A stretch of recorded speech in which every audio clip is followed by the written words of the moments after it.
元 IBF 世界ライトフライ級、元 IBF 世界フライ級、そして元 WBO 世界バンタム級チャンピオン、オモクセティ、レイティフィリピンス、イントルーシン、ジョン・リエル・カシメロ。進化が問われます。ジョン・リエル・カシメロ。石川和則、レフリー飯田哲也。フェザー級の8回戦、本日の第8試合です。溝越トムとジョン・リエル・カシメロの一戦。放送席解説は亀田大樹さん、そして田中康生さん、ゲストに武藤凛さんをお迎えしてお送りをしてまいります。改めてお三方よろしくお願いします。よろしくお願いいたします。さあ注目、カシメロが復活なるかという一戦。愛知県は豊田市の出身の溝越トムが迎え撃つという一戦です。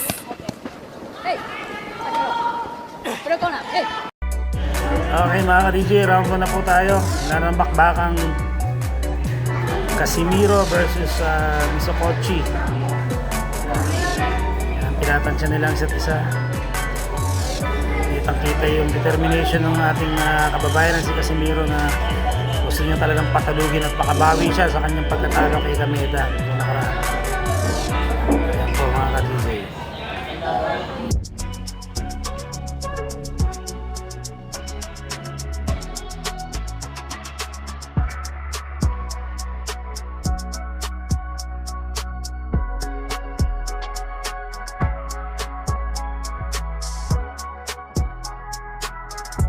Wala pa masyadong action mga ka-DJ. Nahanap pa yung timing yan mga ka-DJ. Pero pag to tinamaan ni Casimiro, may kalalagyan to. Hindi natin may tatanggi na may lakas talaga ang ating kababayan sa Casimiro. So panoorin natin yan. Halos patapos na yung round 1. Okay, pumasok na po sa round 2. Simula magpaulan ng suntok ang ating kababayan si Casimiro. Yan. Tignan natin kung tatagal tong hapon na to. Hindi basta-basta si Casimiro kahit tatalo siya dito nakaraan. Hindi natin pwedeng baliwala yung lakas niya. Diba yan? Ibang lakas. Tsaka maganda yung kanyang timbang nakuha niya.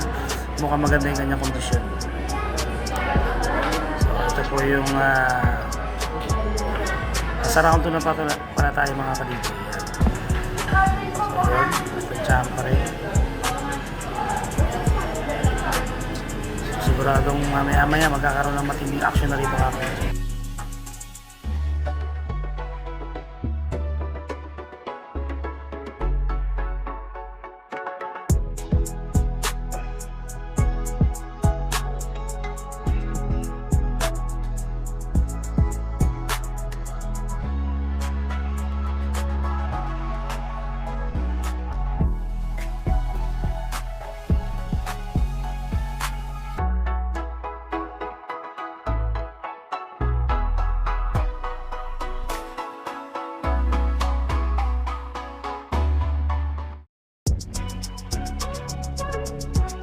Ito po mga ka-DJ, nag-iba na po ng sitwasyon yun.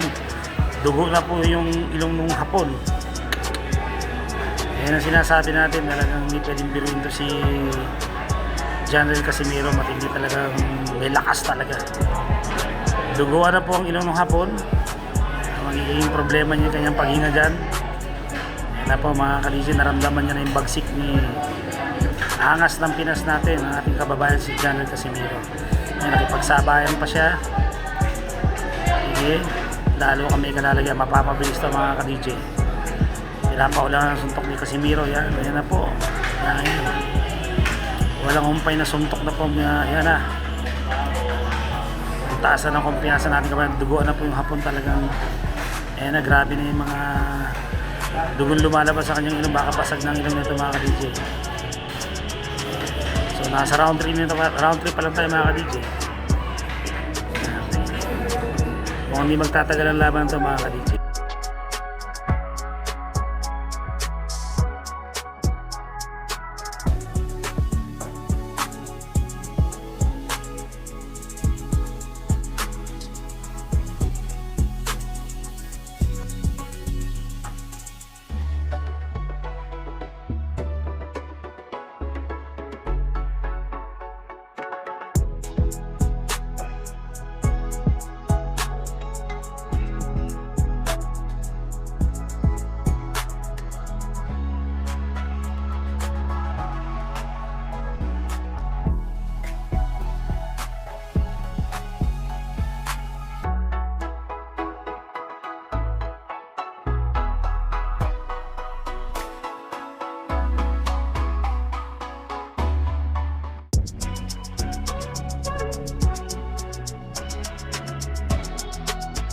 Okay, pumasok na po tayo sa round 4 mga ka-DJ. Ayan na. Patuloy ang paglabas ng dugo sa ilong ng hapon. Mukhang talagang pinadama lang tayo ni Casimiro nung kay Kameda. Hindi niya pa pinakita yung kanyang tunay na lakas dito. Iba na, bumalik yung dating style, yung bilis, yung lakas, yung kumpiyansa, yung timing. Andito na lahat. Muling nabuhay na naman ang ating kababayan si Janrel Casimiro, angas ng Pinas. Ayan na po. Patuloy ang pagdugo ng ilong ng hapon na si Bishokoshi. Mukhang hindi na ito tatagal mga ka-DJ.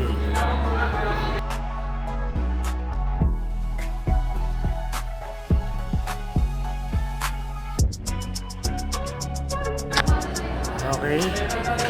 Ito po yung replay. Yan. Nak. Jab pa lang yung mga ka-DJ. Napakatulis ng mga suntok ni Casimiro.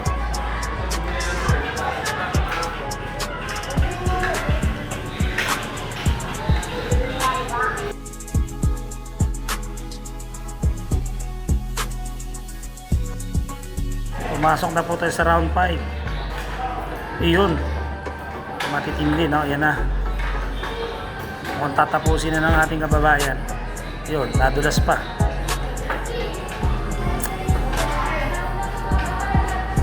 So naghihintay na lang tayo ng tamang oras kung kailan tatapusin ng ating kababayan itong hapon na to.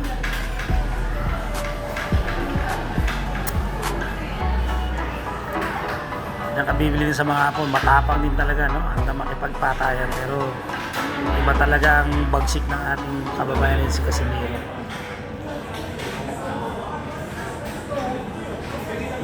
Ayun na po, pinaula na, bumagsak na po mga ka-DJ. Mukhang mahirapan rin hapon. May bilangan ng referee, duguan. Grabing dugo. Wala na, tinigil na po ng referee. So, ganito na po mga ka-DJ. Congratulations, Janrel Casimiro, angas sa Pinas.